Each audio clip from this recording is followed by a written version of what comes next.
In this video, I'm going to show you how to change your YouTube TV home area, which is important if you've moved or need to update your location to access the correct local channels. Your home area determines the local broadcast channels like ABC, CBS, NBC, and FOX, and regional sports networks available to you, so keeping it updated is essential for getting the most out of your subscription. To change your home area, start by logging into your YouTube TV account on the website or app. Click on your profile picture in the top right corner and select Settings.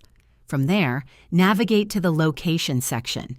Here, you'll see an option to update your home address or zip code.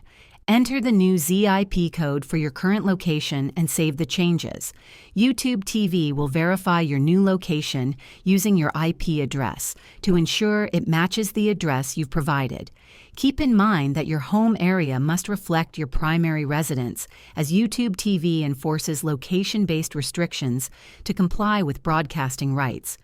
If you're traveling, you can still stream outside your home area, but some features, like offline downloads, may be limited. Additionally, if you move permanently, updating your home area ensures you receive the correct local channels and programming. And that's all there is to it. If this video helped you learn how to change your YouTube TV home area, please give it a thumbs up and subscribe to the channel for more helpful tutorials. Thanks for watching.